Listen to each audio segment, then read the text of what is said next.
अभी स्टार्ट करना था।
आज सुनील भैया से ले लेगा मॉडल।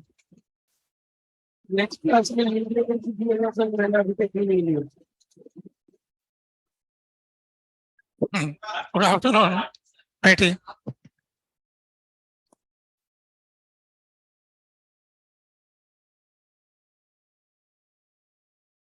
हेलो, क्या कोई डिस्कशन था अपना? दो डीपीपी।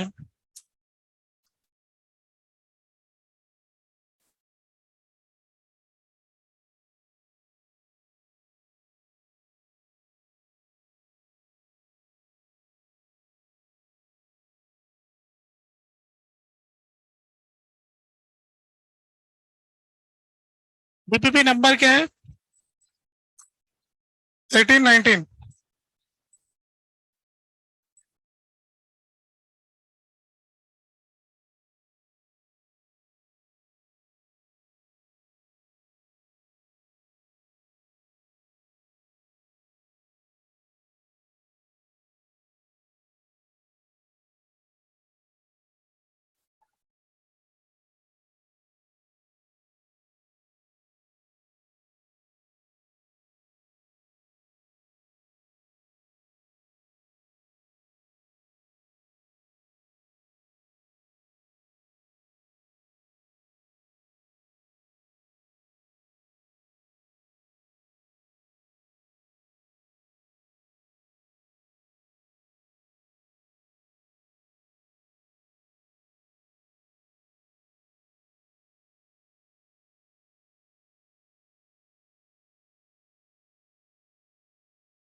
तो अब A18 में कोई सवाल?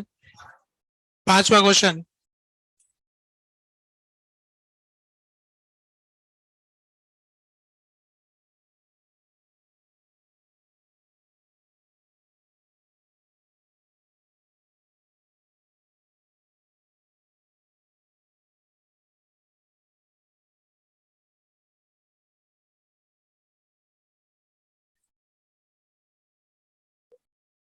5वां क्वेश्चन पूछा ना। 5th question. क्वेश्चन में ऐसे दे रखा है कि हॉरिजॉन्टल सरफेस जा रही है ऊपर की तरफ 2 मीटर पर सेकंड से, और एक ब्लॉक है 2 kg का जो जा रहा है इस तरफ उस तरफ। कोफिशिएंट ऑफ फ्रिक्शन इतना है। Find the component of velocity of block after collision. कोई डायग्राम बना हुआ है क्या? बना हुआ, ठीक। ये कोई सरफेस है, ये ऊपर जा रही है 2 मीटर पर सेकंड से। ये कोई ब्लॉक है, इसकी वेलोसिटी के 2 कंपोनेंट 2 एंड 2, 2 इधर 2 इधर।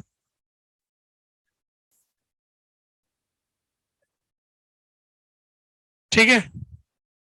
अब टकराने के बाद सरफेस की वेलोसिटी तो वही रहेगी। इस ब्लॉक की वेलोसिटी, स्मूथ सरफेस है क्या? है, फ्रिक्शन है, ठीक है। तो इसकी वेलोसिटी Vx और Vy ऐसा हो जाएगा। तो इस डायरेक्शन में हमारे पास E का इक्वेशन है, E into velocity of approach 4 हो गया। Velocity of separation Vy minus 2, तो E कितना दिया है 1/3। तो Vy की वैल्यू क्या होगी 2 प्लस 4/3, 10/3 आ गया। 1/2 की 1/3, 1/2 है तो और अच्छा लग रहा है फिर तो। तब तो 4 आ गया। तो ये वाली वेलोसिटी तो आ गई 4 मीटर पर सेकेंड। ठीक है। अब इस डायरेक्शन में इस पे क्या हुआ कि नॉर्मल रिएक्शन लगा, तो नॉर्मल का इंपल्स मिल जाएगा इस तरफ, and delta T, change in momentum. Mass कितना है इसका 2 kg, 2 into 4 final momentum minus 2 into 2 minus का, पहले 2 से आ रहा था फिर 4 से जा रहा है, पहले नीचे आ रहा था फिर ऊपर जा रहा है, तो ऐसा हो गया। तो एन डेल्टा टी का वैल्यू क्या है 8 प्लस 4 12। अब एक्स डायरेक्शन में जो लगा इस पे mu n delta t minus mu n delta t, final momentum 2 into v x minus 2 into 2, ऐसा हो गया। ये 12 आ गया minus 1/3 into 12, 2Vx minus 4 minus 4, क्या 4 4 कट गया, 0 आ गया Vx। कैसा आंसर है? तो ठीक है फिर।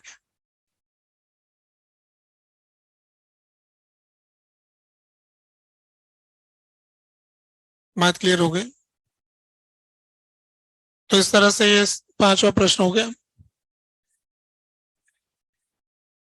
7th question.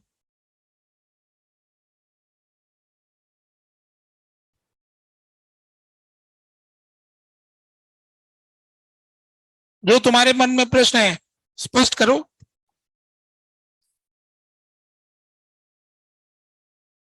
इक्विलिब्रियम के बारे में बताइए।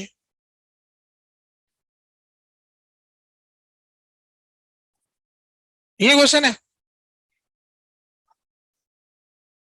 हाँ मतलब जो मैंने बताया उसमें कुछ संदेह आ रहा है, पूछो ना, उसमें बताएंगे। इक्विलिब्रियम के बारे में बताइए, ये पूछा है ना। इक्विलिब्रियम के बारे में छोटी सी बात है, इक्विलिब्रियम पार्टिकल का है कि ऑब्जेक्ट का है?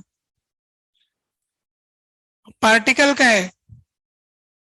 तो उसके लिए फोर्स 0 है, ऑब्जेक्ट का है तो टॉर्क भी 0 है, फोर्स भी 0 है। ठीक है, फिर फोर्स 0 होने के बाद स्टेबल है कि अनस्टेबल है कि न्यूट्रल है?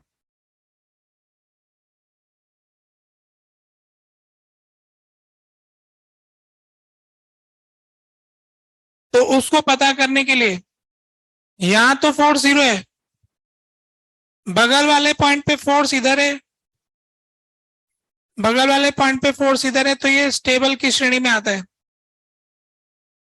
और यहां तो फोर्स 0 है, बगल वाले पॉइंट पे फोर्स इधर है, बगल वाले पॉइंट पे फोर्स इधर है, तो ये अनस्टेबल की श्रेणी में आता है। और ये जो है सब तरफ 0 0 है, यहां भी 0 है और पड़ोस में भी 0 है, तो ये न्यूट्रल की श्रेणी में आता है। तो फैसला करना बड़ा आसान है। तो संदेह किस मामले में हो रहा है? अगर किसी एक बिंदु पर इस तरफ फोर्स यूं है और इस तरफ फोर्स यूं है, तो हम ये कहेंगे कि इस लाइन के अलोंग तो स्टेबल और इस लाइन के अलोंग अनस्टेबल। तो एक ही पॉइंट पर स्टेबल भी है और अनस्टेबल भी है, दिशा के अनुसार निर्देशित होगा कि किस तरफ डिस्प्लेस किया जा रहा है। अब इसका फैसला जैसे परिस्थिति होगी उसके अनुसार लगाया जाएगा। ठीक है ना? अब इसमें कोई संदेह है क्या? नहीं है कोई संदेह। तो संदेह तो नहीं है। अब कहाँ गया क्वेश्चन? ये रहा। अब बोले कोई क्वेश्चन पूछ रहा था क्या? 9 क्वेश्चन पूछ रहे थे। 9 का ये option, choose the correct option, distance x2 from b where the field is maximum. ठीक है, जहां पर फील्ड सर्वाधिक है उसकी दूरी क्या है? तो इक्वेशन लिख करके स्लोप को 0 कर दीजिए, de by dx,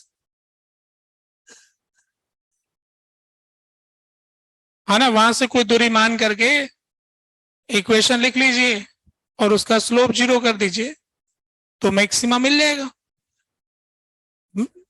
ठीक है, पॉइंट क्लियर? 7th के अंदर डी में कुछ रह गया। Point C is the position of unstable equilibrium for small displacement along x axis. C point जो है उस पे हमें ग्राफ में ऐसा दिख रहा है, हमारा ग्राफ इधर से यूं जा रहा है, ये फील्ड वर्सेस एक्स कोऑर्डिनेट, ये पॉइंट सी है। ठीक है,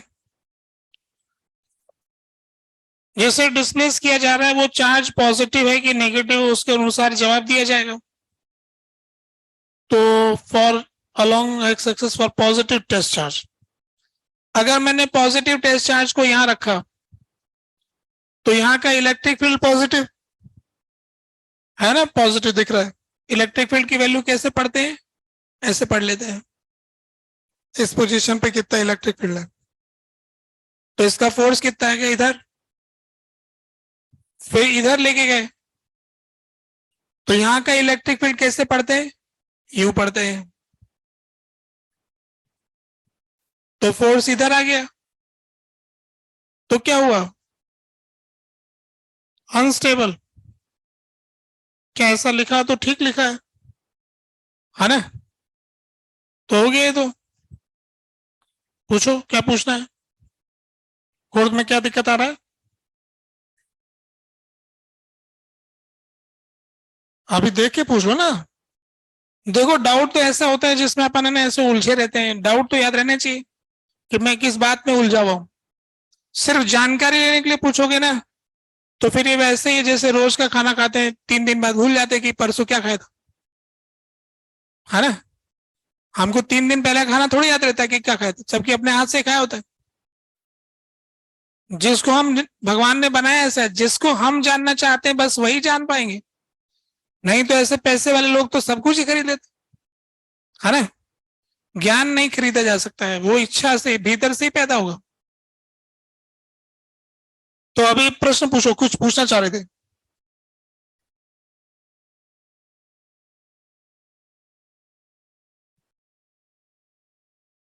ट्यूनिंग फॉर्क की फ्रीक्वेंसी का फॉर्मूला, ये ट्यूनिंग फॉर्क की फ्रीक्वेंसी का थोड़ी फॉर्मूला है। ये तो वायर के अंदर जो फ्रीक्वेंसी होती है उसका फॉर्मूला है। 1/2 n/2l किसका, ये फॉर्मूला किसका, एक स्ट्रिंग जो दोनों एंड पर फिक्स होती है वो कौन कौन सी फ्रीक्वेंसी से वाइब्रेट कर सकती है, ये उसका फॉर्मूला है। अगर ये ट्यूनिंग फॉर्क के साथ रेजोनेंस में है तो ट्यूनिंग फॉर्क की फ्रीक्वेंसी इसके बराबर।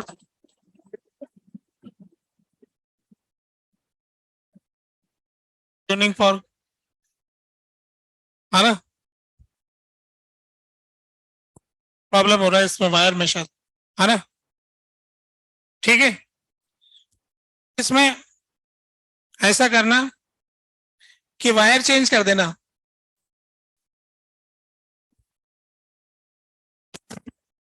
गड़बड़ जा रही है।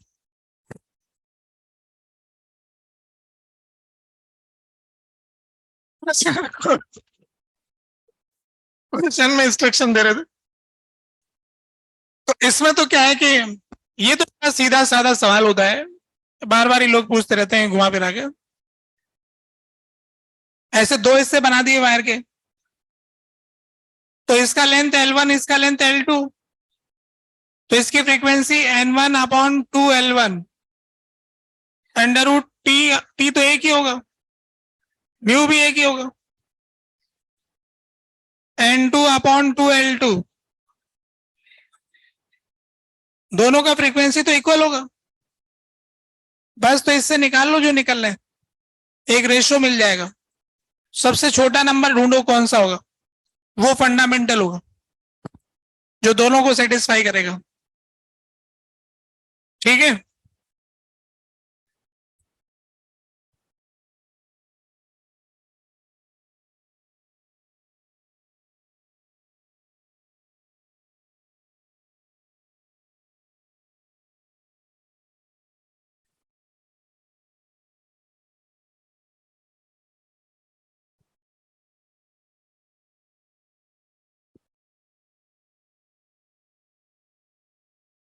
हेलो, अभी ठीक आ रही है आवाज, आवाज ठीक आ रही। दो दो क्लास बढ़ सकते हो। अभी बंद करेंगे दूसरी क्लास चालू हो जाएगी। तो अब ये तो हो गया डीपीपी, और दूसरा बताओ 19 नंबर, 18 तो हो गया, 19 तो वो सीधा डीपीपी था, है ना। एक ही सवाल में दिक्कत रह गया, पहले में ही प्रॉब्लम आ गया।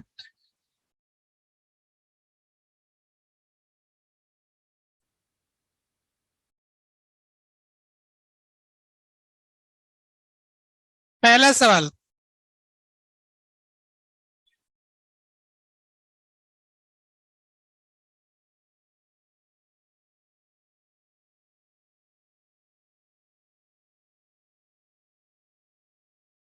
इसमें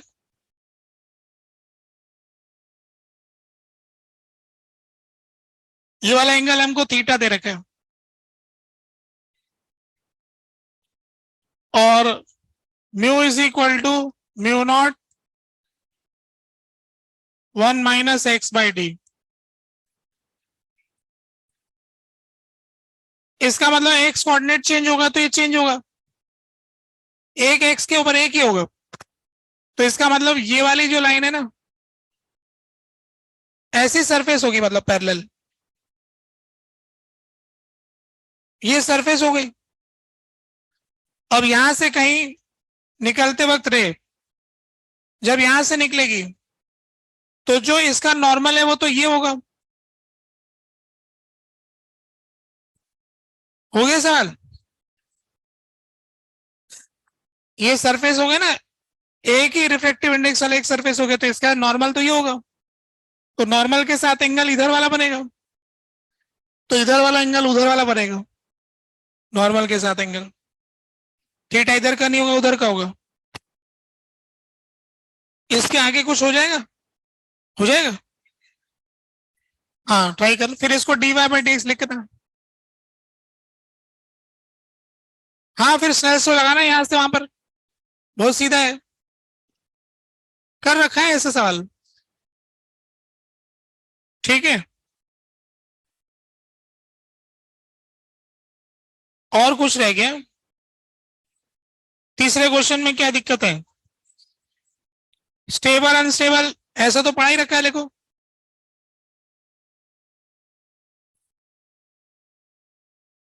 रिंग का ग्राफ जानते हैं ना, ये r/√2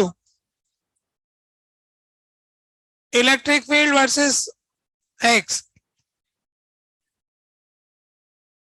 अगर हमने r/√2 से कम डिस्टेंस पे रखा,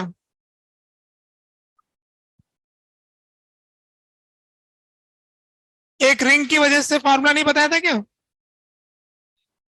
रिंग का फॉर्मूला? KQX। इसका ग्राफ कैसा बनेगा?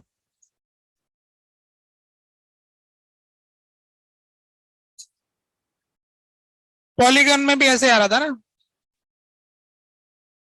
ठीक है। इसका मैक्सिमम वैल्यू यहाँ है। अब इसके पहले वाले पॉइंट पे क्या होगा, इधर होगा तो क्या होगा, निकाल लेंगे, उसमें क्या रखा है ना। डिस्प्लेस करके देखो कि फोर्स किधर लग रहा है, और पता लग जाएगा स्टेबल है कि अनस्टेबल है। ठीक है, और कुछ? हो गया टीपीपी कंप्लीट। क्वेश्चन नंबर 6 का आंसर नहीं आ रहा है कि लोग क्या बता रहे हैं? सब लोग कह रहे हैं कि आ रहा है, तो तुम लेके आओ। ठीक है, अभी लेके आएगा। मतलब सब लोगों ने कहा कि आ रहा है, तुम्हारा ही नहीं आ रहा है, तो जब सब लोग ला रहे हैं तो तुम क्यों नहीं ला रहे हो? अब लेके आ गए, है ना। ठीक है, आगे बढ़ते हैं अब।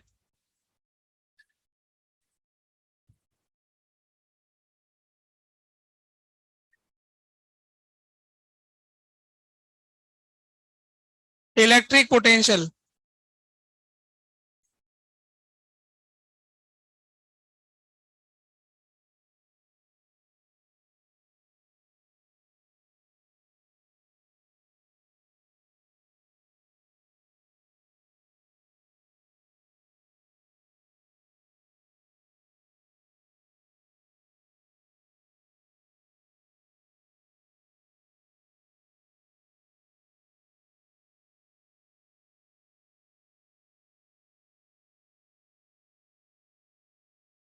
तो देखो अभी तक अपन ने जो सीखा, उसमें फोर्स से रिलेटेड जितने भी क्वेश्चन थे उसको कैसे हैंडल करते हैं ये देख लिया।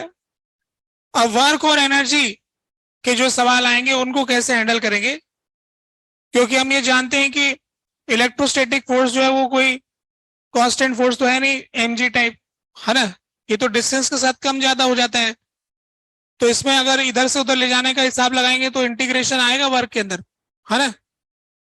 परंतु हम एक बात जानते हैं कि ये जो फोर्स होता है, कंजर्वेटिव फोर्स होता है, तो उसके कंजर्वेटिव नेचर की वजह से इसमें एक पोटेंशियल एनर्जी डिफाइन की जा सकती है और एक पोटेंशियल डिफाइन किया जा सकता है, जो कि हमारी मदद करेगा सारे वर्क वाले सवाल करने के लिए। तो ये पोटेंशियल का कॉन्सेप्ट सिर्फ उन्हीं के लिए डिफाइन किया जाता है जब कंजर्वेटिव फोर्स रहता है। तो यहां पर जो फंडामेंटल फॉर्मूला है पोटेंशियल के संबंध में वो ये है, dv equal to minus E dot D R.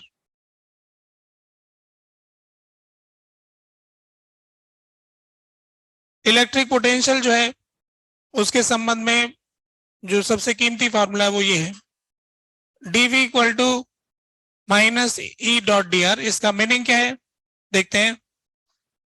ये एक छोटा सा डिस्प्लेसमेंट मैंने दिखाया, डायग्राम में बड़ा दिख रहा है, ऐसे ये बहुत छोटा है डी आर डिस्प्लेसमेंट। ये है पॉइंट नंबर 1, ये है पॉइंट नंबर 2, 1 से 2 को ज्वाइन करने वाला है, तो डीवी ये बताता है V2 minus V1। DV is difference of potential, difference of potential, electric potential.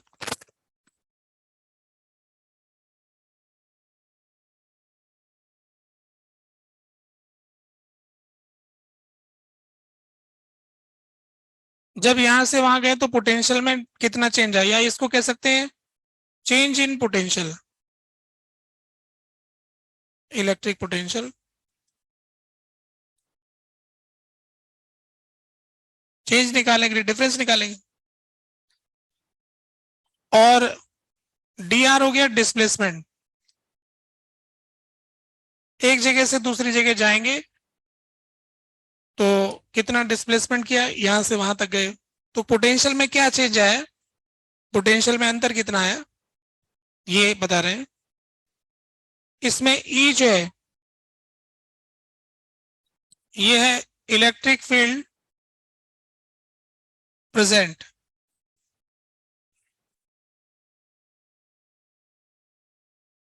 Eight location of displacement.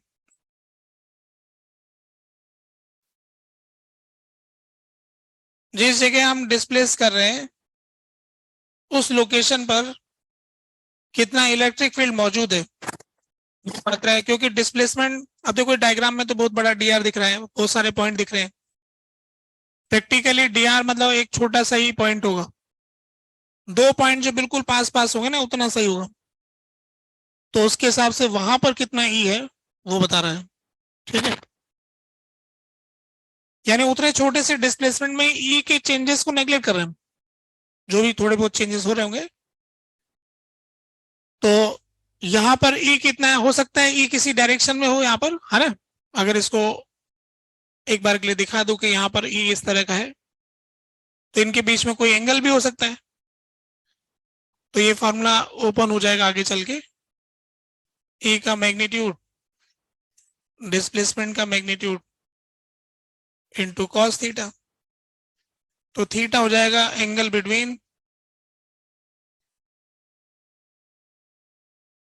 Electric field and displacement.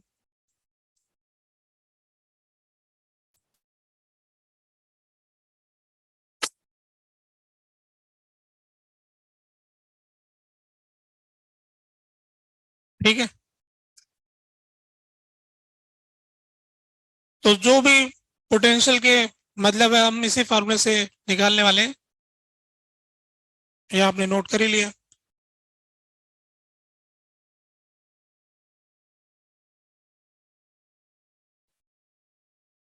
अच्छा, माइनस साइन गायब हो गया यहाँ से, वो थोड़ा आगे गड़बड़ हो गया, सही कर दिया। माइनस तो था ही फॉर्मूले में, है ना, माइनस रहना ही है। अब इसमें ये कहना चाहते हैं, ये तो फॉर्मूले वाली बात मैंने बताई, तो पोटेंशियल के संबंध में मैंने पहला पॉइंट ये बताया, है ना, कि पोटेंशियल का फंडामेंटल फॉर्मूला ये है। मतलब मैंने बुद्धिमान बच्चों के लिए तो सिर्फ इतना सही बात किया है, ये भोले बच्चों के लिए सब बता दिया क्या लिखा है ना। बुद्धिमान तो इतना सा नोट कर लेगा कि हो गया पहला point, dV equal to minus E dot D r. इतना सारा पेज थोड़ी भरना है, फिर वो समझाने की बात है कि वो ई है, डिस्प्लेसमेंट है, कॉस थीटा आएगा, डॉट प्रोडक्ट लूंगा तो किसके बीच का एंगल है, वही तो लिखा है बस, है ना। अगले पेज पे जा रहा हूं दूसरे पॉइंट की तरफ। दूसरा पॉइंट ये है कि when E is 0, dV is 0।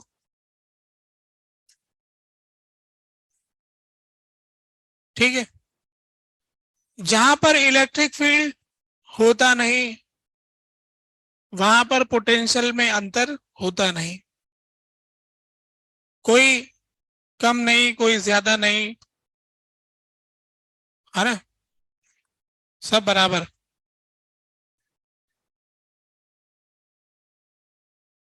कुछ कह रहे हैं? ई नहीं होता तो पोटेंशियल में अंतर होता नहीं। अभी मैंने कहा जीरो था, अभी तो बोल ही रहा हूं, है ना। हमने कहा कि जब ई नहीं, है ना, ई नहीं तो पोटेंशियल में अंतर नहीं। तो मैंने ये कहा कि कोई कम नहीं, कोई ज्यादा नहीं, सब बराबर। अभी जैसे पृथ्वी हमारी, तो पृथ्वी के ग्रेविटेशन फील्ड होने से कुछ ऊपर है कुछ नीचे है। अब ये अगर यहाँ पेन रखा है तो पेन ऊपर रखा हुआ है, यहाँ रखा है तो पेन नीचे रखा है। और जो भी जो भी ऊपर रखा है उसके पास हम कह रहे हैं कि ज्यादा एनर्जी, ज्यादा एनर्जी, ज्यादा एनर्जी। जो ऊपर रखा है जो ऊपर रखा है ना उसके पास ज्यादा एनर्जी है, और जो नीचे रखा है उसके पास कम एनर्जी है। ये ऊंच नीच पैदा हो गई ग्रेविटी की वजह से। अगर ग्रेविटी नहीं होती तो जैसे धरती हमारी, तो धरती के ऊपर हम कह रहे हैं कि ग्रेविटी के होने से जो धरती के पास आ गया वो नीचे है, और जो धरती से दूर चला गया वो ऊपर है। हर तरफ ऐसा बोलते हैं, मतलब धरती गोल है तो यूं कहते हैं कि ऊपर इधर है और ऊपर इधर है और ऊपर इधर है। और किसको कम समझ में आ सकता है, भोले बच्चों को दिक्कत हो सकती है ना। गोल धरती के लिए ऐसा रहता है, सब लोग जानते हैं, है ना, या जान रहे नहीं मान रहे, है ना। ऐसे गोल धरती की वजह से जो धरती के करीब है वो तो नीचे है, और जो धरती से दूर अब चला गया वो ऊपर माना जाएगा कि चंद्रमा ऊपर है, तारे ऊपर है। ऊपर बोले तो या तो दूर है ना, अपन ऊपर नीचे का शब्द इस्तेमाल करने लगे। क्यों? क्योंकि ग्रेविटी ऐसी है, यहां पर ग्रेविटी ऐसे आ रही, जी इस तरफ आ गया ना, जो जी के खिलाफ है वो ऊपर है,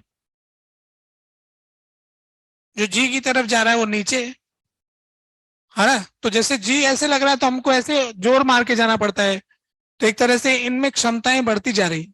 धरती से दूर जाएंगे तो पत्थर में ज्यादा एनर्जी स्टोर हो जाएगी, ज्यादा पोटेंशियल बोले तो क्षमता होता है, यानी ऊपर रखे पत्थर की क्षमता ज्यादा है नीचे रखे पत्थर से। और अगर ये ग्रेविटी ना हो तो फिर ऊपर और नीचे का अंतर ही खत्म हो जाएगा। तो ऐसे ही कहना चाहते हैं कि अगर फील्ड ही ना हो तो फिर कोई पोटेंशियल में अंतर ही नहीं होगा, सब जगह का एक ही पोटेंशियल होगा, वी वी वी। फील्ड ही नहीं होता तो अंतर ही नहीं होता, होते सब बराबर, न कोई कम न कोई ज्यादा। संसार के सभी बिंदुओं का पोटेंशियल एक होता, ठीक है। जब ई नहीं तो किसी में कोई अंतर नहीं, सब बराबर, सब इक्वल। सब बराबर तो कितना? तो उसका जवाब है कि मन चाहो जितना।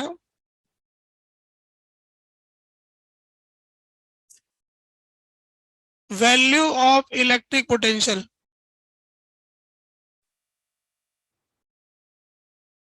इज नॉट इंपॉर्टेंट,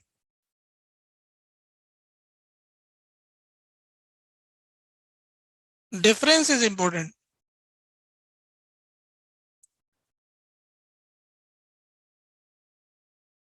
जैसे किसी देश में ऐसा हो सकता है कि भाई हम 100 रुपए के छुट्टा कराने जाए तो हमारे को कहते हैं कि भैया 10 लाख रुपए हमारे देश के। क्या बात है, 100 रुपए दिया आपने, 10 लाख रुपए दे दिया। हमारी कंट्री का 10 लाख लगे, जमा कीजिए, ये लीजिए 10 लाख। खरीदने जाए तो पता लगा कि चाय भी नहीं पी पा रहे 10 लाख से, हाँ। वहां का पैसा ऐसा इतना ऐसा कर रखा है, और उससे हाँ चाय भी नहीं पी पा जा रहे, तो फिर ऐसे गड़बड़ हो जाता है। वैल्यू मतलब उस कंट्री ने पैसे का कुछ गड़बड़ कर रखा है, वहां पे गड़बड़ हो गया मामला, ऐसा सुनने में आ जाता है कई जगह। तो जहां पर भी परिस्थिति बिगड़ती है ऐसे पैसे की वैल्यू गड़बड़ हो जाती है।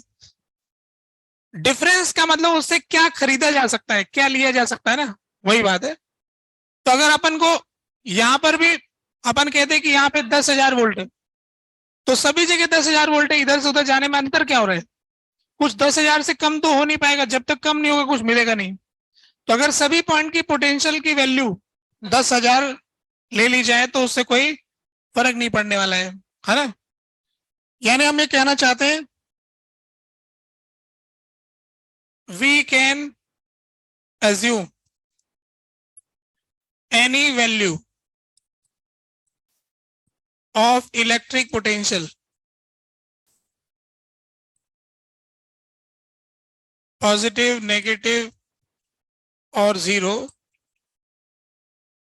at one point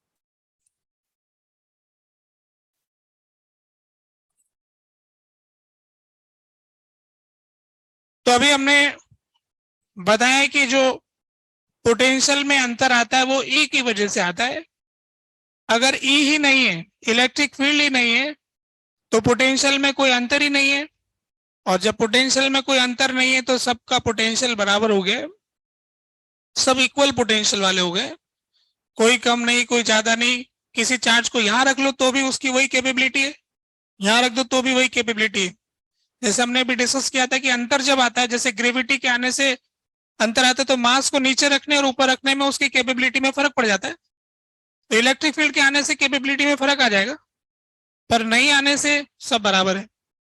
सब बराबर है तो अब आपको कोई भी वैल्यू लेनी ले लीजिए, एक पॉइंट की जो वैल्यू असाइन करोगे वो सबकी हो जाएगी, है ना। किसी एक पॉइंट की वैल्यू आप असाइन कर सकते हो हमेशा ही, उसको असाइन करने के बाद बाकी सबकी उसके रेस्पेक्ट में डिफाइन हो जाएगी। जैसे मान लो चाय वाले ने डिसाइड किया कि मैं तो 1 लाख रुपए की चाय बेचूंगा, तो फिर दूसरे लोग डॉक्टर लोग सोचेंगे कि फिर हम इलाज कितने में करेंगे, है ना। तो वो उसके हिसाब से सब लोग अपना रेट बढ़ा लेंगे, फिर वो पूरा देश का कंट्री वैसे ही सारा सेटल हो जाएगा, है ना। तो कहने का मतलब कि एक ने वैल्यू सेट किया तो सब लोग उसके रिलेटिव अपने वैल्यू सेट कर लेंगे, जो जो भी कर सकते हैं, है ना। तो उस हिसाब से यहां पर स्पेस में क्या है कि सबका वैल्यू बराबर है, एक का वैल्यू सेट करूंगा तो सबकी वैल्यू अपने आप ही सेट हो जाएगी फॉर्मूले से। ठीक है, दूसरा पॉइंट क्लियर हो गया कि फील्ड नहीं तो पोटेंशियल में अंतर नहीं। ठीक है, तीसरे पॉइंट पे जा रहे हैं। तीसरा पॉइंट इधर ही लिख दिया, खैर तीसरा पॉइंट ही मान लो ये इसी से जुड़ा हुआ है कि पोटेंशियल की वैल्यू इंपॉर्टेंट नहीं है, पोटेंशियल का डिफरेंस इंपॉर्टेंट है। वैल्यू तो हम कुछ भी दे सकते हैं किसी एक पॉइंट को, वो माइनस की भी हो सकती है प्लस की भी हो सकती है, आप अपनी मर्जी से 10,000 वोल्ट दे दो, क्या दिक्कत कि सबका 10,000 वोल्ट है तो सभी का हो जाएगा 10,000 वोल्ट, इसमें कुछ मिलना नहीं। नेक्स्ट पॉइंट पे जा रहा हूं, फोर्थ पॉइंट।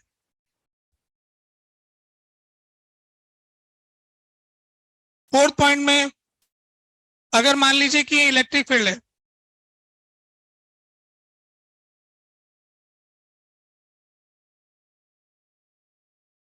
ये मैंने किसी स्पेस में इलेक्ट्रिक फील्ड को दिखा रखा है, स्पेस में कुछ इस तरफ इलेक्ट्रिक फील्ड है। अगर हम ये देखें कि cos थीटा की वैल्यू 0 ले लें तो dv 0 आ जाएगा। उस इक्वेशन में cos थीटा 0 ले लें तो E होगा तो भी डिफरेंस 0 हो जाएगा। तो इसका मतलब ये हो गया कि थीटा 90 हो गया। अगर हम इलेक्ट्रिक फील्ड के परपेंडिकुलर चलेंगे, इलेक्ट्रिक फील्ड के परपेंडिकुलर चलेंगे, अगर हमारा डिस्प्लेसमेंट इलेक्ट्रिक फील्ड के परपेंडिकुलर होगा तो फिर पोटेंशियल में अंतर नहीं होगा। तो इस पॉइंट का पोटेंशियल अगर हम V1 कह रहे हैं तो इसका V1 ही होगा, इसका V1 ही होगा, इसका V1 होगा। इस पॉइंट का पोटेंशियल हम V2 कह रहे हैं तो इसका V2 होगा, इसका V2 होगा, इसका V2 होगा। इस पॉइंट का V3 कह रहे हैं। जब कहीं फील्ड था नहीं तो सब तरफ एक था, है ना। जब फील्ड नहीं था तो सब तरफ एक था, जब फील्ड है तो उसके परपेंडिकुलर एक है, फील्ड के परपेंडिकुलर एक पोटेंशियल होता है। तो जो एक पॉइंट वाला जो यहां पर तो एक लाइन दिख रहा है, 3D के अंदर जब देखेंगे तो एक सरफेस बन जाएगी, तो उसे अपन इक्वी पोटेंशियल सरफेस कहते हैं। तो इक्वी पोटेंशियल सरफेस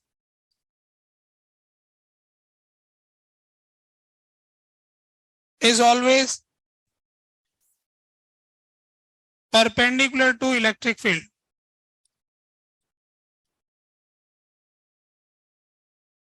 या दूसरे शब्दों में कहें तो इक्विपोटेंशियल सरफेस के परपेंडिकुलर होता है इलेक्ट्रिक फील्ड।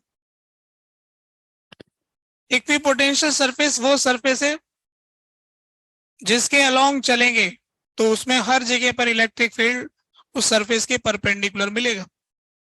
उदाहरण के तौर पर मैं बताता हूं आपको, एक पॉइंट चार्ज है, पॉइंट चार्ज है क्यों? इसका इलेक्ट्रिक फील्ड जो होता है उससे अवे होता है, पॉजिटिव चार्ज है ये, भले नेगेटिव भी हो तो भी उसकी तरफ हो जाएगा।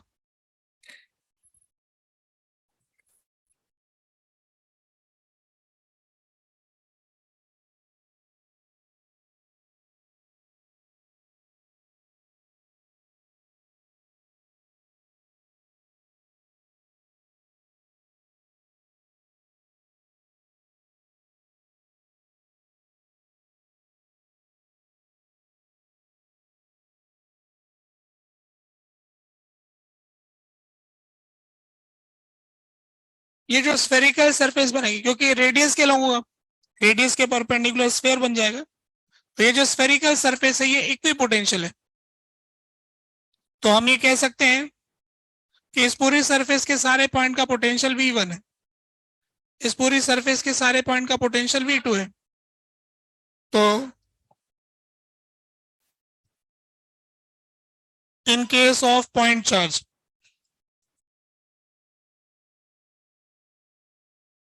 इक्विपोटेंशियल सरफेस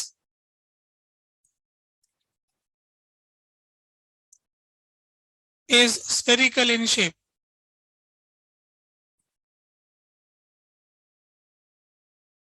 इक्विपोटेंशियल जो सरफेस होती है उसका शेप स्फेरिकल हो जाएगा। अच्छा, इन्फिनिटी लॉन्ग स्ट्रेट वायर के केस में क्या होगा?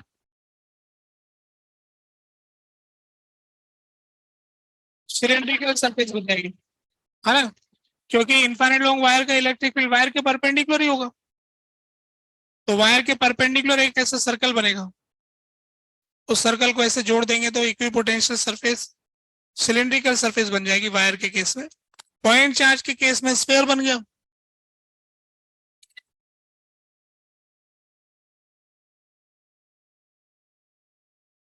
वायर के केस में ये चार्ज वायर है, ये इंफिनिटी तक जाता है, तो इसका जो इक्विपोटेंशियल सरफेस होगा वो ऐसा सिलेंड्रिकल होगा।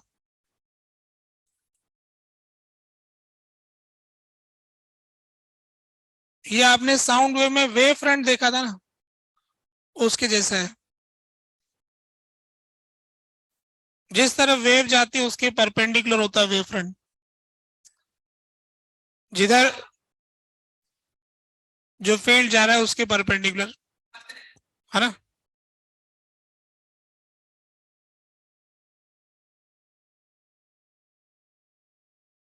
तो ये हो गई सिलेंड्रिकल, इसका पोटेंशियल V1, इसका potential V2।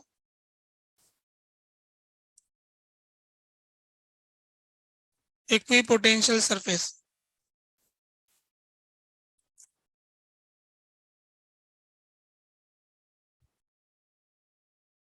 Cylindrical equipotential surface. तो फील्ड नहीं तो सब जगह बराबर, फील्ड है तो फील्ड के परपेंडिकुलर बराबर, ऐसा बोल रहे हैं, है ना। तो जैसा परिस्थिति होगा वैसा वैसा होगा। दो मैंने उदाहरण बताए यहाँ पर, और जहां जैसा होगा।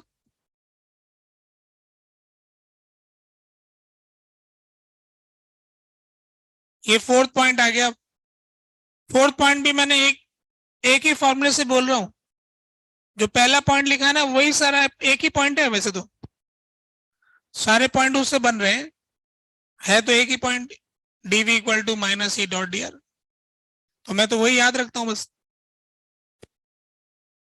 अब मैं फिफ्थ पॉइंट की तरफ जा रहा हूं, ये तो नोट हो ही गया।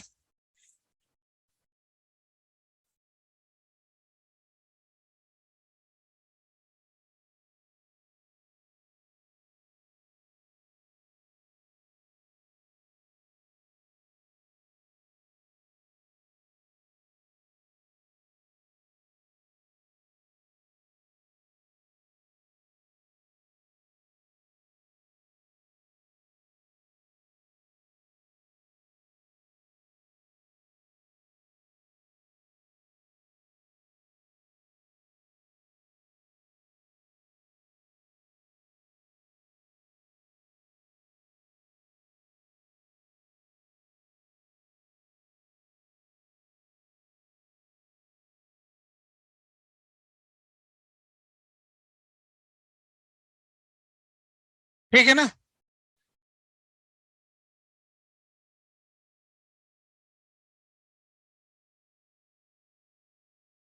पांचवें पॉइंट पे जा रहे हैं। फिफ्थ पॉइंट पे ये कहना चाहते हैं कि ये जो फॉर्मूला है dv equal to minus E dot D R,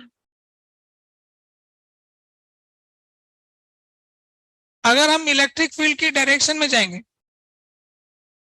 तो सबसे, जैसे ये फॉर्मूला आता है dv इक्वल टू माइनस ई का magnitude into D R into cos theta, तो थीटा 90 होने पे तो कॉस की वैल्यू सबसे छोटी माने जीरो आ गई।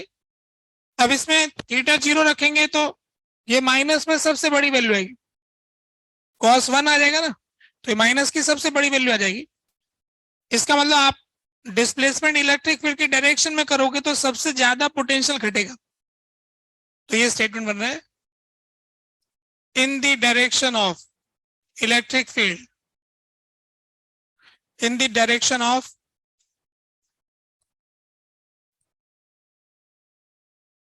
Electric field, electric potential decreases at maximum rate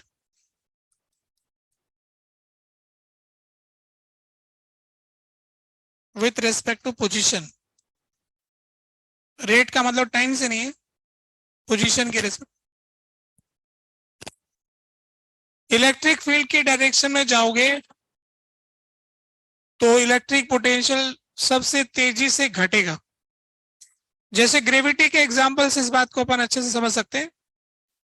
अगर हमारे पास कोई पॉइंट है स्पेस में और हमें 5 मीटर जाना है, यहां से कोई ऊपर का पॉइंट है और यहां से 5 मीटर जाना है, अगर 5 मीटर हॉरिजॉन्टली जाऊंगा तो मैं फील्ड के परपेंडिकुलर जा रहा हूं तो कोई चेंज ही नहीं होगा, इसकी क्षमता वैसी की वैसी बनी रहेगी। 5 मीटर सीधा नीचे जाऊंगा तो सबसे ज्यादा इसकी क्षमता डिक्रीज होगी, और ऐसे किसी थीटा एंगल पे जाऊंगा तो 5 मीटर इसके लॉन्ग जाऊंगा तो हाइट वाइज तो कम ही जाऊंगा, तो कम डिक्रीमेंट होगा। पूरा पूरा 5 मीटर नीचे जाऊंगा तो सबसे ज्यादा घटेगा। तो जैसे ग्रेविटी की डायरेक्शन में चलोगे तो सबसे तेजी से ग्रेविटेशनल पोटेंशियल वाली क्षमता कम होगी, वैसे ही चार्ज के केस में इलेक्ट्रिक फील्ड की डायरेक्शन में जाएंगे तो पोटेंशियल तेजी से घटने वाला है। फील्ड की डायरेक्शन में ना भी घट रहा है अगर थीटा की वैल्यू एक्यूट है, जैसे फील्ड ग्रेविटी इस तरफ है, अगर आप सीधे ना जाओ ऐसे टेढ़ा जाओगे तो भी तो आपकी क्षमता में कमी आएगी, परंतु उतनी नहीं आएगी जितनी नीचे जाने पर आएगी, है ना। तो सभी एक्यूट एंगल पे पोटेंशियल घट जाएगा, ऐसा हम बोल रहे हैं, क्योंकि एक्यूट एंगल पे कॉस थीटा की वैल्यू पॉजिटिव आएगी तो ये डीवी नेगेटिव आ जाएगा, और नेगेटिव तभी आता है जब फाइनल माइनस इनिशियल में फाइनल छोटा पड़ता हो, यानी कम हो गया हो।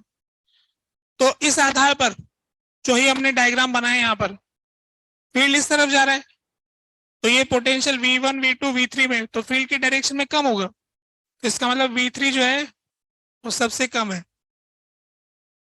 V1 सबसे बड़ा है, ऐसा हम बोल सकते हैं। इस डायग्राम में V1 V2 में देखें हम तो फील्ड है इस तरफ, तो V2 is less than V1, इसमें ये V1 है ये V2 है तो V2 is less than V1। तो फील्ड की डायरेक्शन में पोटेंशियल घटता है सबसे ज्यादा रेट में, मैक्सिमम रेट से घटता है, ठीक है।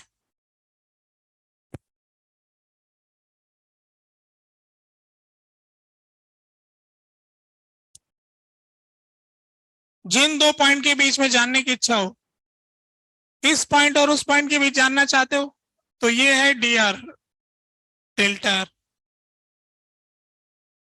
इन दोनों पॉइंट के बीच जानना चाहते हो तो ये है डेल्टा आर। किन दो पॉइंट के बीच जानने की इच्छा है वैसे निकालो, है ना। सिलेंडर वाले में किन दोनों पॉइंट के बीच जानना चाहते हो, इस पॉइंट और इस पॉइंट, ये लो डेल्टा आर, है ना। जिधर जानना चाहते हो उधर जान लो। अभी मैंने तो किसी एंगल का एग्जाम्पल नहीं लिया, अभी तो इतना बोला है 0 डिग्री वाला। तो 0 डिग्री तो क्या होगा, इलेक्ट्रिक फील्ड की डायरेक्शन में होगा। तो सीधा सीधा रेडियस के लॉन्ग, हाँ ना, रेडियस के लॉन्ग जाओगे, जिधर इलेक्ट्रिक फील्ड है उधर जाओगे तो उधर कम होता जाएगा। ग्रेविटी की दिशा में नीचे उतरोगे तो पोटेंशियल कम होता जाएगा। फील्ड की डायरेक्शन में आगे बढ़ते जाओगे तो पोटेंशियल कम होता जाएगा, ऐसा बोल रहा है। ठीक है,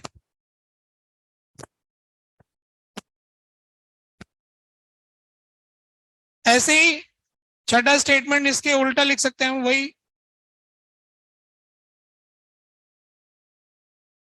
इन द डायरेक्शन अपोजिट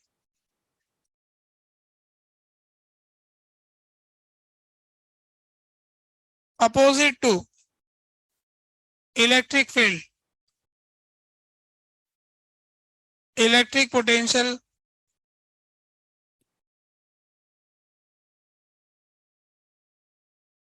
increases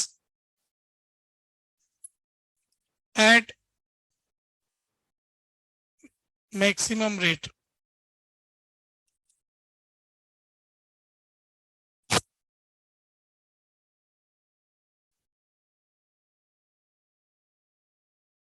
तो स्पेस में जैसा जैसा फील्ड मिलता है उसके अनुसार पोटेंशियल कम ज्यादा हो जाएगा।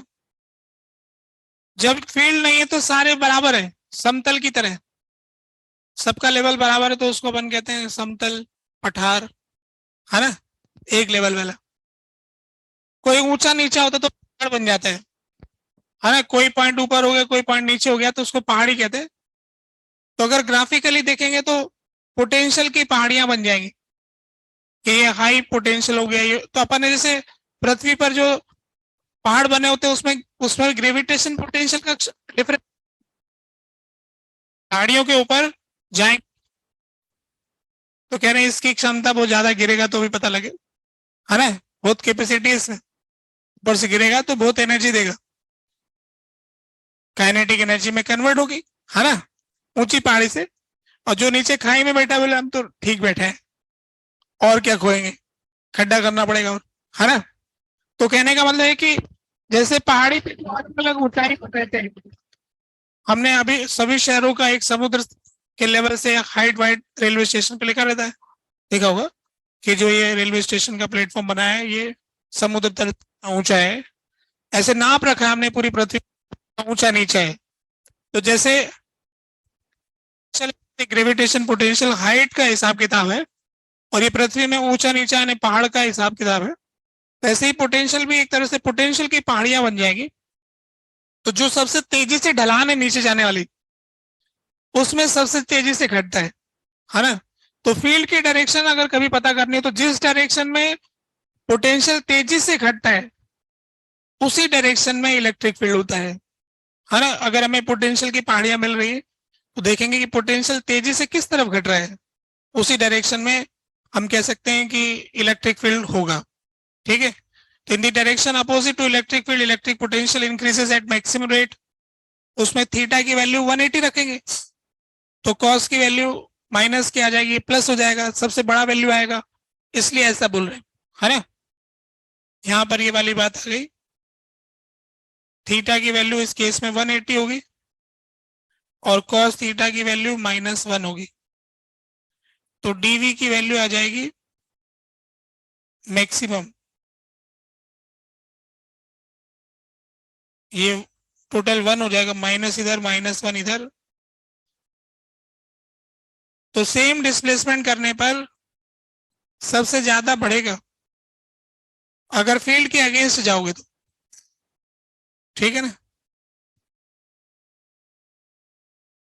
तो पोटेंशियल कब बराबर होता है ना, कब बढ़ता है कब घटता है, ये जानकारी हमने लिया अभी अभी जो भी पढ़ा है उससे हमने ये जानकारी प्राप्त की है। ठीक है, अब इसमें ये फॉर्मूला कैसे है, ये DV equal to minus E dot D R, क्यों, है ना, ये कहां से आ गया। तो अब यहाँ पर इसके जवाब के लिए हम फिर और आगे जाना पड़ेगा, कुछ और बेसिक पे जाना पड़ेगा, है ना। हम चाहे तो यहीं से शुरू कर सकते हैं जैसे मैंने शुरू किया, जानने की जरूरत ही नहीं, ठीक है, होता है ना।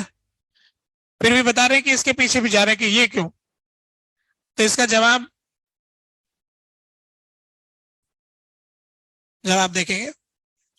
तो इसके जवाब में ऐसा है कि हमारे पास एक फंडामेंटल फॉर्मूला है, D U is equal to minus D W conservative. ये आपने 11वीं क्लास में पढ़ा होगा। अब इस पे क्यों नहीं पूछना है ना, क्योंकि ये तो माना गया, यहां से शुरू हुआ बात, है ना। ये जो 11वीं का फॉर्मूला है ये तो एक स्टेटमेंट है, ये हमने अज्यूम कर रखा है, डेफिनेशन बनाया हमने। पोटेंशियल एनर्जी को डिफाइन ही ऐसे किया था कि कंजर्वेटिव फोर्स के लिए हम पोटेंशियल एनर्जी डिफाइन कर सकते हैं, तो वहीं से यह है। तो अभी इसमें हम जो कंजर्वेटिव फोर्स का वर्क है उसको हम लिख सकते हैं एफ डॉट डी एस, मतलब F dot D R, displacement को डी आर लिख रहे हैं। फिर कंजर्वेटिव फोर्स को हम लिख सकते हैं Q इंटू ई डॉट डी आर, ऐसा लिख दिया। फिर इस Q को इधर डिवाइड कर देते हैं, D U by Q minus E dot D R.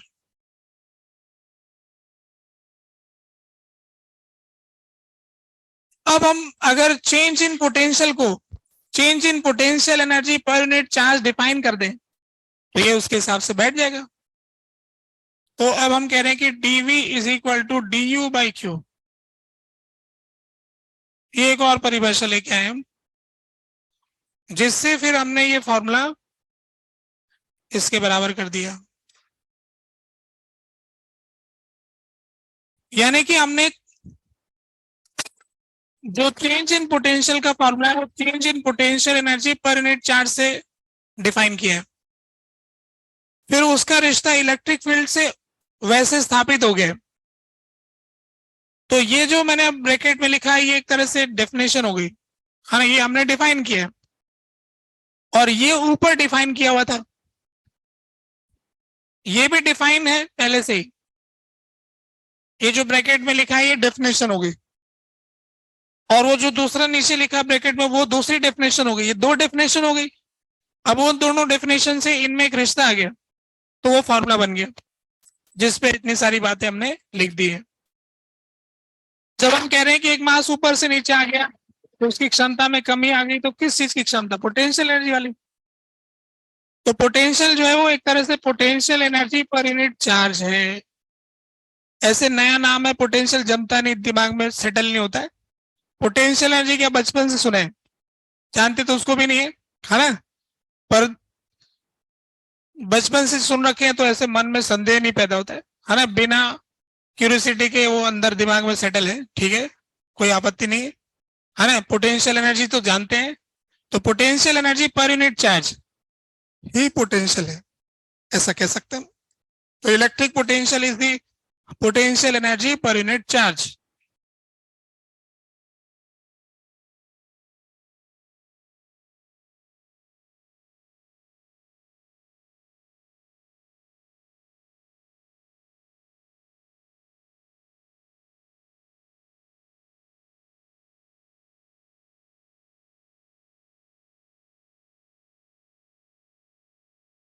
ये उतना अच्छा नहीं है स्टेटमेंट जो भी है ये, जितना डिफरेंस का स्टेटमेंट है। Change in electric potential is equal to change in potential per unit charge, वो उचित है ज्यादा, ठीक है। तो ये अपन ने जो अब तक बनाया उसका वजह भी बता दिया कि कैसे है वो। तो इससे हमको ये पता लग गया कि पोटेंशियल का जो यूनिट है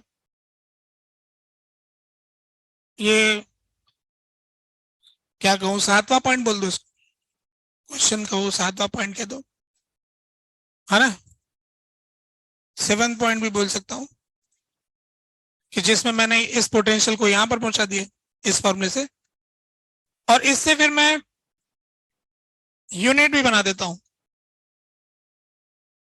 इसका यूनिट देखेंगे अब, तो यूनिट इसका हो गया जूल पर कूलम। और 1 जूल पर कूलम बराबर 1 वोल्ट।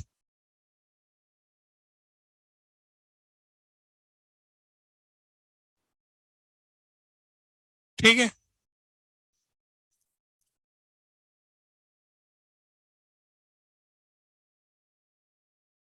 वोल्ट का नाम तो पहले से खूब सुन रखा है, 10 वोल्ट, 5 वोल्ट, जीवन में बहुत बार काम आता है, पर वोल्ट से कम समझ में आता है, कुछ समझ में नहीं आता है वो कितना है। जूल पर कूलम से समझ में आता है। अगर हमें कोई कहता है कि ऐसे दो अलग अलग पॉइंट है, इस पॉइंट का पोटेंशियल है 6 वोल्ट और इस पॉइंट का पोटेंशियल है 9 वोल्ट। ठीक है, इस पॉइंट का पोटेंशियल है 9 वोल्ट, इस पॉइंट का पोटेंशियल है 6 वोल्ट। इसको 1 बोल देता हूं, इसको 2 बोल देता हूं। अगर हम यहां से वहां ले जाएंगे, चाहे कैसे भी ले जाए, तो यहां पर इसको कन्वर्ट करेंगे तो ये आ गया 6 जूल पर कूलम, और यहां पर लेके गए तो 9 जूल पर कूलम। तो इन दोनों में आपस में अंतर 3 जूल पर कूलम का है। तो अगर मैं 1 कूलम चार्ज को इधर से उधर ले जाऊंगा तो मुझे 3 जूल का वर्क करना पड़ेगा। इस जगह से उस जगह पे शिफ्ट करने के लिए मुझे 3 जूल का वर्क करना पड़ेगा पर कूलम चार्ज, है ना।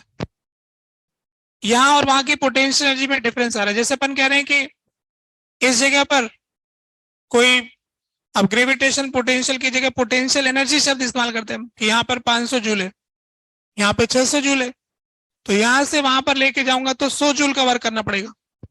अगर मैं उस पर किलोग्राम डिफाइन कर दूं कि यहाँ पर 500 जूल को मैं 10 किलोग्राम से डिवाइड कर दूं, 50 जूल पर किलोग्राम, और ऊपर वाले पॉइंट पे 60 जूल पर किलोग्राम, तो मैं 1 किलोग्राम को यहां से वहां तक ले जाऊंगा तो मुझे 10 जूल का वर्क करना पड़ेगा, है ना। ऐसे जितना किलोग्राम ले जाऊंगा उतना हो जाएगा। तो अपन ने ऐसा फॉर्मूला बना लिया कि पर यूनिट चार्ज का इधर उधर ले जाने का फॉर्मूला सेटल कर लिया, क्योंकि कंजर्वेटिव था, रास्ते पे डिपेंड नहीं करता था। तो ऐसा करने से हमें वर्क वाले सवालों में प्रॉफिट होगा, नहीं तो फोर्स तो वेरिएबल टाइप का है। तो उसकी बजाय हम सीधे सीधे ये पोटेंशियल के डिफरेंस से वर्क वगैरह निकाल लेंगे आगे चल के। ठीक है, तो इसकी यूनिट से ये बात समझ में आती है। स्केलर क्वांटिटी ये तो दिख ही रहा है,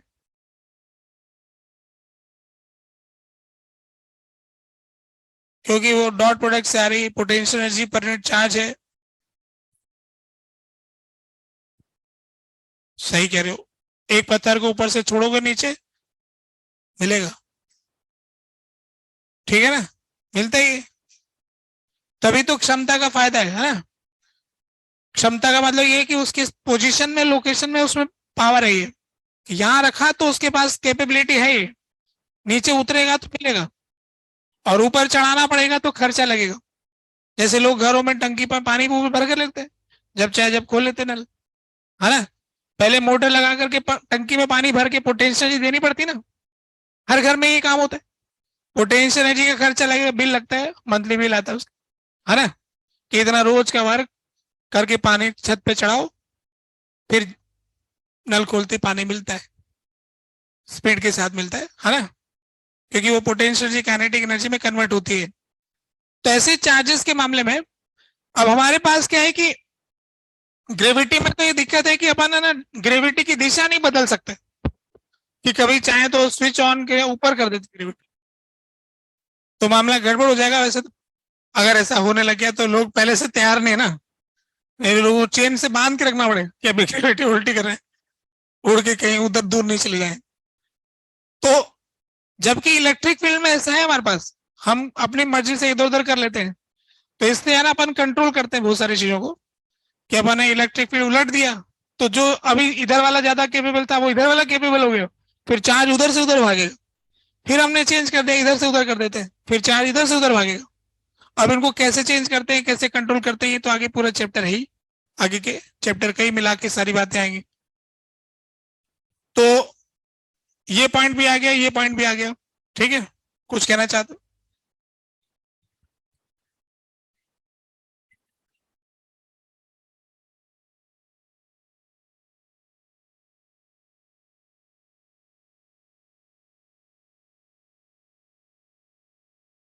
9 मिनट।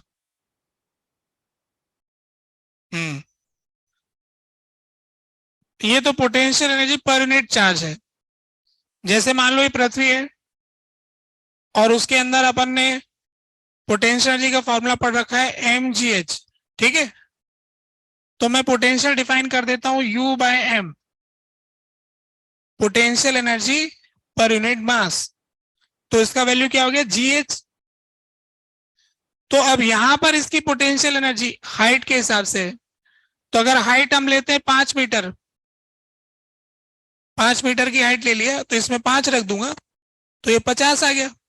तो ये जो पॉइंट नंबर 1 है, अगर इसको 1 बोल रहा हूं तो इसका पोटेंशियल हो गया 50 जूल पर केजी। और दूसरा पॉइंट यहां पर है, वो मान लो कि 20 मीटर हाइट के ऊपर है, तो इस जगह का पोटेंशियल हो गया कितना, वहां के फार्मूले से 20 गुणा कर दे 200 हो जाएगा। तो 200 जूल पर केजी, ठीक है। अगर ये पृथ्वी के ऊपर रखा हुआ है तो हमने क्या मान लिया, 0। तो हमने ऐसा मान लिया कि पृथ्वी के ऊपर जो रखा है वो 0 है। अब कोई कहे हमने तो पृथ्वी में खड्डा कर दिया है, तो फिर उसका माइनस लेना पड़ेगा कि नीचे जाने पे और रिलीज हो रहा है। 0 का मतलब खत्म नहीं होना है, 0 से कुछ नीचे है तो और मिल जाएगा, है ना।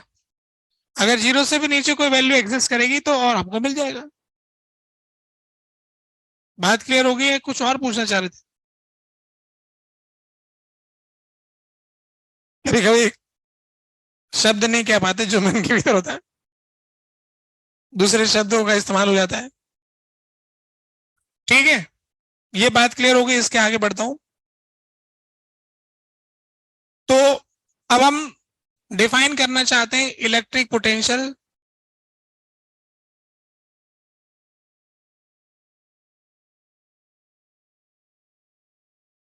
Of A point charge.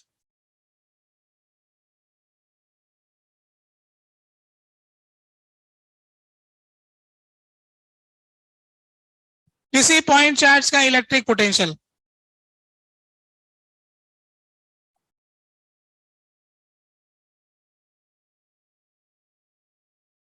तो यहां पर हमारे पास एक पॉइंट चार्ज है Q, और हम Q से कोई R दूरी पर जानना चाहते हैं कि कितना पोटेंशियल है, ठीक है। तो कैसे जाने हम, तो इसका फॉर्मूला है सीधा सीधा dV minus E dot dr। अब हम पॉइंट चार्ज का इलेक्ट्रिक फील्ड तो लिखना जानते हैं, तो उसको हम यहां रख देंगे KQ upon R square into R के डॉट dr वेक्टर। ऐसा आ गया। हर कोई जानता है कि R के डॉट dr किसके बराबर होता है,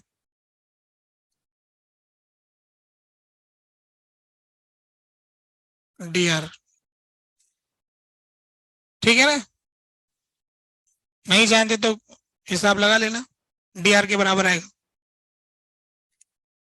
तो ये dV minus KQ by R square into dr, ठीक है। अब इसे हम इंटीग्रेट कर देंगे, इंटीग्रेट हो जाएगा ये तो V बराबर KQ by R plus constant, बिना किसी लिमिट के इंटीग्रेट करोगे तो कुछ कांस्टेंट तो आएगा ही। तो किसी पॉइंट का पोटेंशियल फिक्स नहीं है, इससे ये पता लगा। जब तक कि आप किसी एक पॉइंट की वैल्यू फिक्स नहीं करोगे, क्योंकि बिना किसी एक पॉइंट को फिक्स करे आप बता नहीं पाओगे, क्योंकि फॉर्मूला तो डिफरेंस का है हमारा, फॉर्मूला हमें हमेशा डिफरेंस ही देगा। और जब हम किसी को एक पॉइंट का वैल्यू असाइन कर देंगे तो फिर सब जगह के पोटेंशियल मिल जाएंगे। तो किसी पॉइंट चार्ज का पोटेंशियल का फॉर्मूला के Q by R plus constant आ गया। If we assume v equal to 0 at r equal to infinity, then c is equal to 0 and potential becomes kq by r.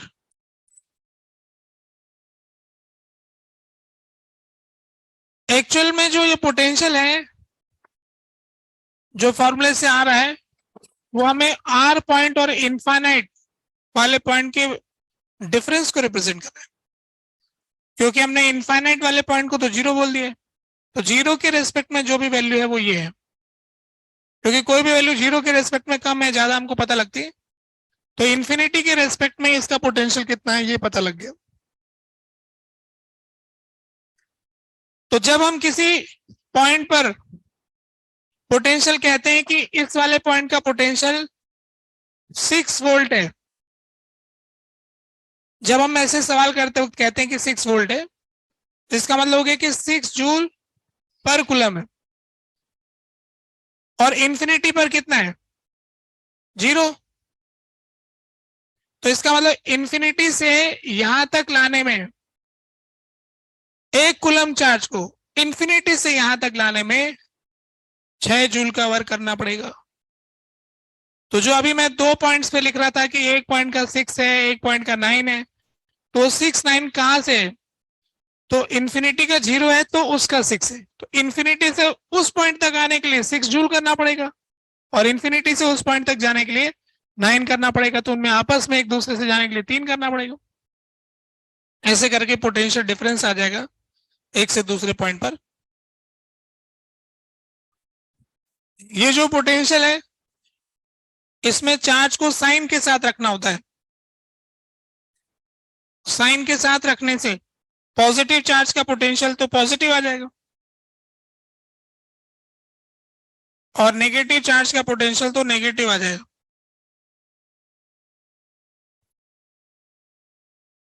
Positive charge का potential positive आ जाएगा और negative charge का potential negative आ जाएगा।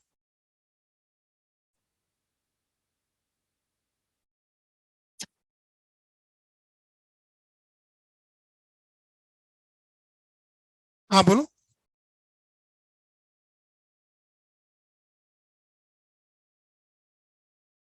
ये है are cap, ये है D R vector,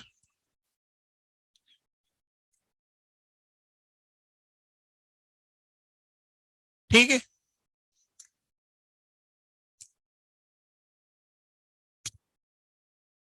अब कोई कंफ्यूजन नहीं होना चाहिए।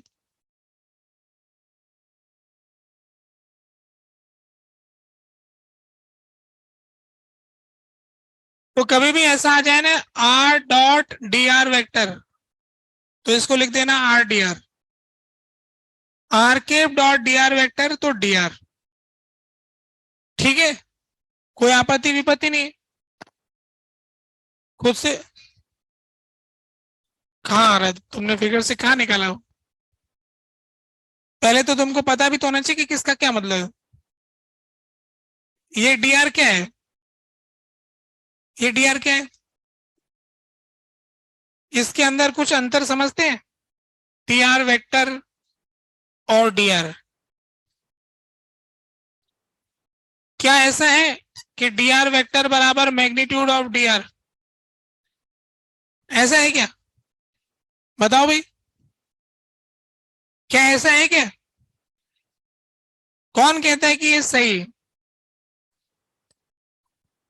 चलो इधर भूल बुला रहे हैं लोग बाग, जो ये कहते हैं कि जो लिखा है वो सही लिखा हुआ है, ट्रू, कौन कह रहा है, तुम कह रहे हो। अच्छा कौन कह रहा है कि फॉल्स है,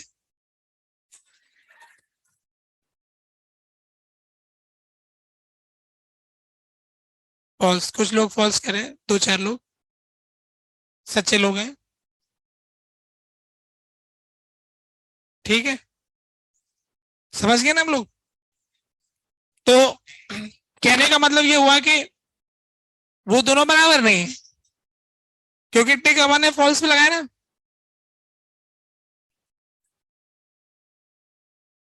देखो राइट हैंड साइड में तो मॉड लगा हुआ है, वो तो कभी नेगेटिव नहीं होगा, और लेफ्ट हैंड साइड में तो डिफरेंस लगा हुआ है, वो तो प्लस भी हो सकता है माइनस भी हो सकता है।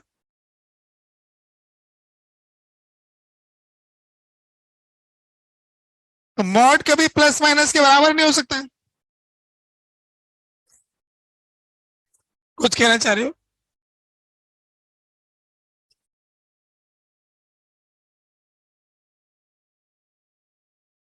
अच्छा, वो तो अभी अपन ने कोई लिमिट थोड़ी लगाई इंटीग्रेशन में, बस।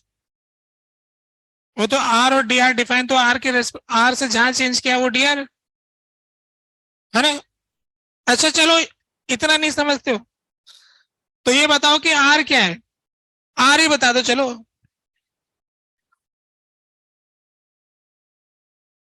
आर तो समझते होंगे, ये वाला R, P Q R S T है ना, वो वाला आर है। ये वाला आर और एक और आर होता है, तीर वाला आर। अच्छा ये बताओ अब, R is equal to magnitude of,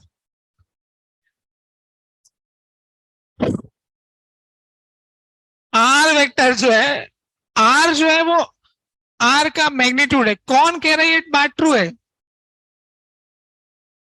अच्छा, और कौन कह रहा है कि फॉल्स है ये बात? हाँ, ये जो बात लिखा है नीचे, ये झूठा लिखा हुआ है, कोई कह रहा है क्या? नहीं कह रहा है तो मैं बताता हूँ, सच्ची बात है ये। ठीक है, अब तो समझ गए होंगे कि किसका क्या मतलब है, पॉइंट क्लियर हो गया कि किसका क्या मतलब है। ये तो फॉल्स है, ये तो ट्रू है, ये दोनों अलग अलग है। देखो आर वेक्टर ये होता है एक्स आई के, वाई जे के, जेड के, और आर होता है under root of x square plus Y square plus Z square, दोनों अलग अलग है ना। पर इसका मैग्नीट्यूड लोगे तो ये उसके बराबर ही होगा। अच्छा, डी आर जो होता है वो तो होता है डी एक्स आई के, डी वाई जे के, डी जेड के, ये डी आर होता है। और डी आर जो होता है इसका डिफरेंशिएशन क्या होगा? X d x plus y d y plus z d z upon under root of x square plus Y square plus Z square.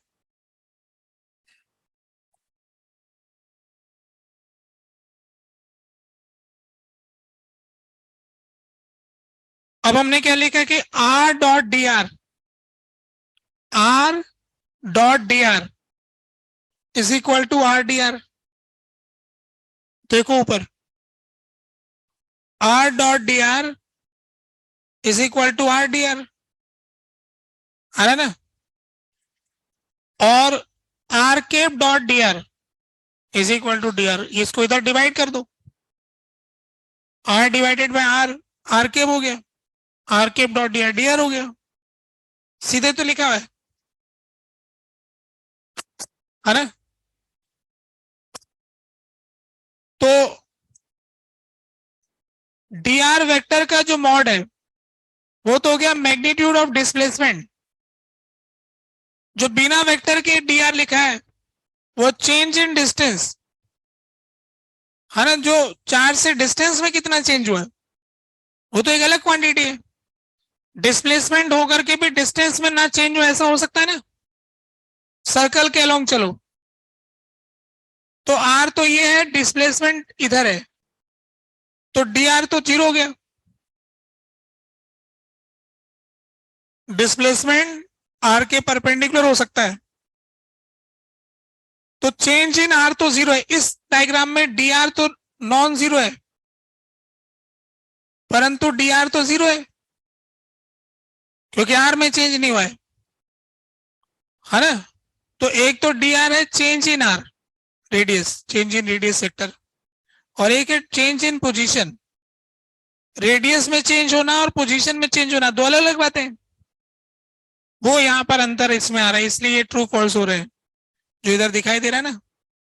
तब सीधी सी बात है कि आपको ये बात याद रखनी है, क्योंकि अपने कई जगह काम आती है, यहाँ काम आ गई ना, फटाफट से याद होगी तो फटाफट से लिख देंगे, है ना। तो किसी पॉइंट का इलेक्ट्रिक पोटेंशियल का फॉर्मूला के क्यू बाय आर होगा।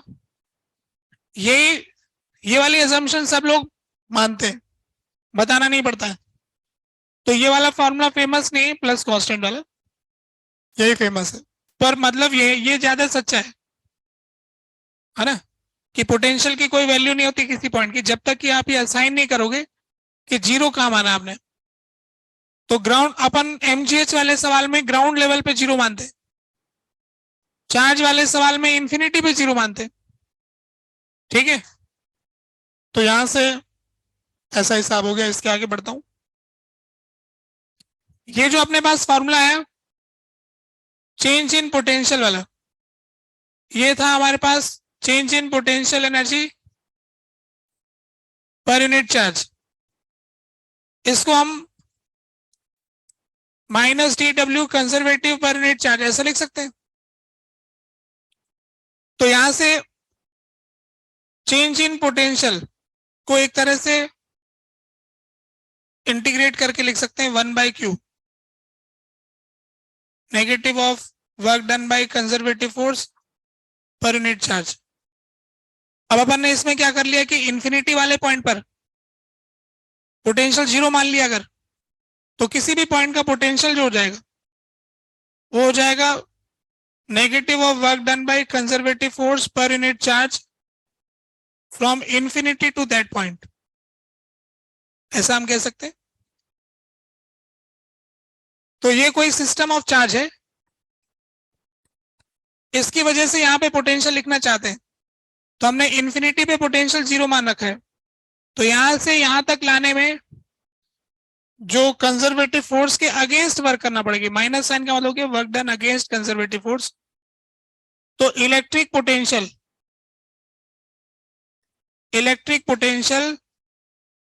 Eight a point due to system of charge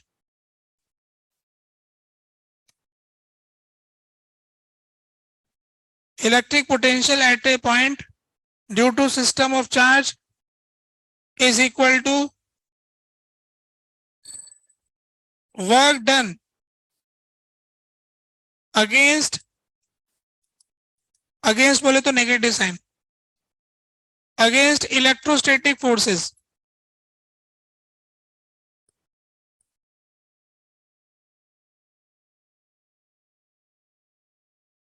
to move a unit positive charge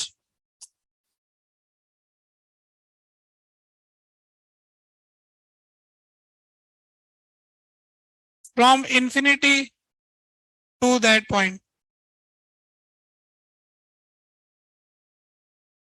infinity से उस पॉइंट तक लाने में यूनिट पॉजिटिव चार्ज को जो भी हमें वर्क करना पड़ेगा वो उस पॉइंट का इलेक्ट्रिक पोटेंशियल होगा। जैसे भी बताया था 6 वोल्ट पर कूलम, मतलब 6 जूल पर कूलम, यानी 6 वोल्ट 9 वोल्ट।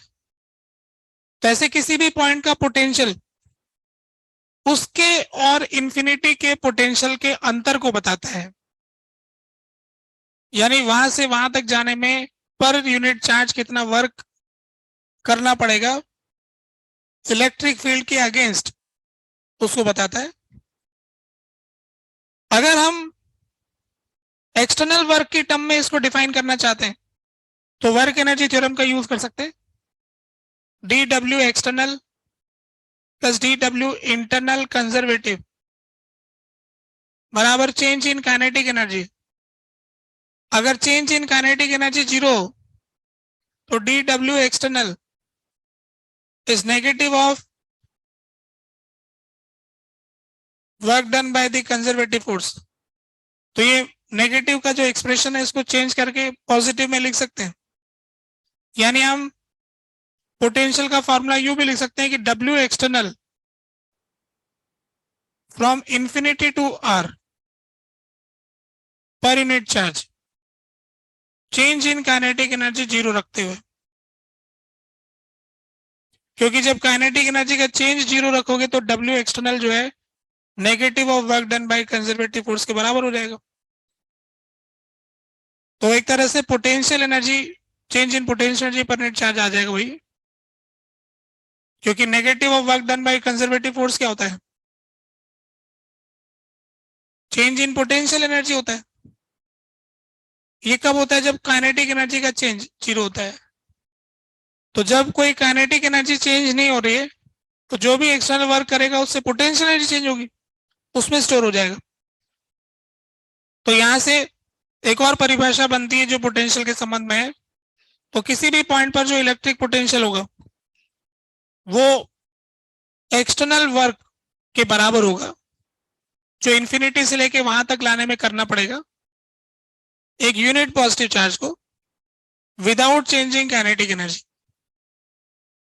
तो electric potential at a point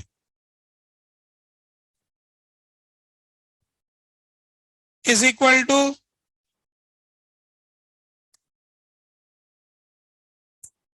work done per unit charge by external agent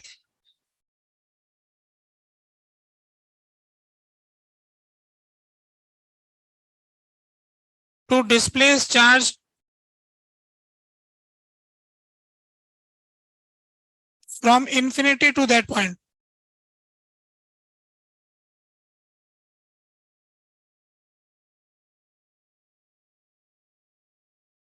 Without changing kinetic energy.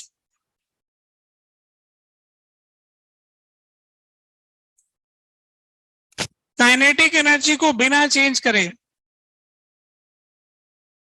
जो भी पर यूनिट चार्ज वर्क करना पड़ेगा वही उसका वहां पर पोटेंशियल हो जाएगा। तो जैसे मान लीजिए कि एक पॉजिटिव चार्ज है और एक चार्ज अपना इंफिनिटी पर है, तो इंफिनिटी से यूनिट पॉजिटिव चार्ज उस पॉजिटिव चार्ज की तरफ लाएंगे तो चार्ज धक्का मारेगा, लाने नहीं देगा, तो उसके पास लाने में हमें वर्क करना पड़ेगा। जब छोड़ेंगे तो भाग जाएगा, उसमें वो काइनेटिक एनर्जी आ जाएगी, तो उसमें पोटेंशियल आ जाएगा। ठीक है, तो इसलिए हम जानते हैं कि इंफिनिटी पे पोटेंशियल जीरो है, तो पास में जाने से पॉजिटिव पोटेंशियल हो गया, बढ़ गया, पोटेंशियल जीरो से ज्यादा हो गया। परंतु अगर मान लो आपके पास जो चार्ज है वो नेगेटिव चार्ज है और आप इंफिनिटी से यूनिट पॉजिटिव चार्ज लाएंगे तो वो यूनिट पॉजिटिव चार्ज तो खुद ही भाग के आना चाहेगा, पर हमको क्या करना है, उसकी काइनेटिक एनर्जी चेंज नहीं होने देनी, तो हम उसको उल्टा खींच के रखेंगे। तो हमें फोर्स तो इधर लगाना पड़ेगा और उसके पास जाएंगे तो हमारा वर्क क्या हो जाएगा? नेगेटिव हो जाएगा। हमारा वर्क नेगेटिव हो जाएगा तो उसकी एनर्जी कम हो जाएगी। तो इन्फिनिटी पे जीरो है तो जीरो से कम क्या हो सकती है? माइनस। तो नेगेटिव चार्ज का पोटेंशियल नेगेटिव आ रहा है, जो नीचे की तरफ ग्राफ में दिखाया था मैंने। तो जब भी पोटेंशियल लिखना है चार्ज को साइन के साथ रखना है। पोटेंशियल का फॉर्मूला अपन ने लिख लिया है के क्यू बाय आर, एक पॉइंट चार्ज का। तो एक तरह से पोटेंशियल की एक ही परिभाषा से घुमा फिरा के बहुत सारी बातें कह दी है ना। फिर अगली क्लास में कहेंगे, आज यहीं पे रोक देते हैं। अब आपके पास करने के लिए क्या है?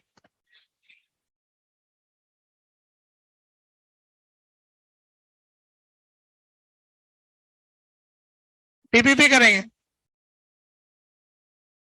एक्सरसाइज 2 में से देते ना आपको, लाओ फिर बाद में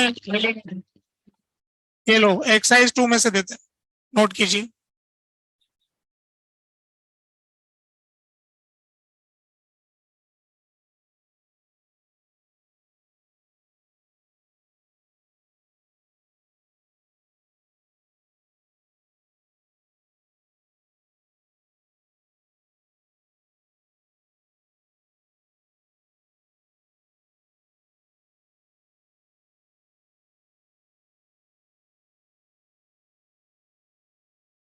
एक्सरसाइज ये बहुत लंबी है।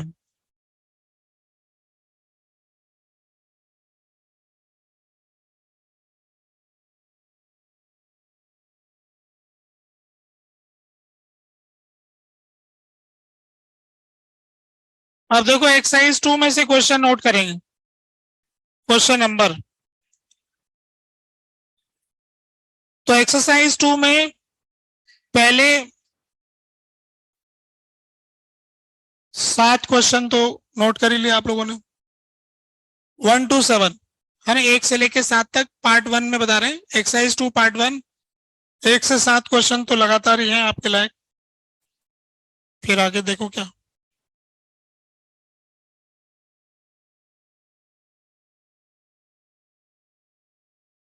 अभी इसमें 1 से 7 ही दिख रहे हैं। पार्ट 2 में चलते हैं। पार्ट 2 में अगर हम देखें,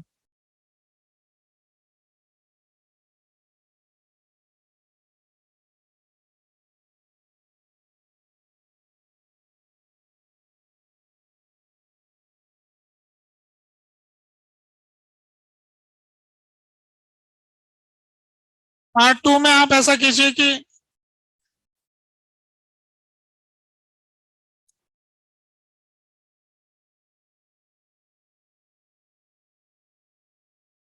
पांच क्वेश्चन 1 से लेके 5 तक पार्ट 2 के अंदर, एक्सरसाइज 2 पार्ट 2 में 5 क्वेश्चन। पार्ट 3 में देखो, अब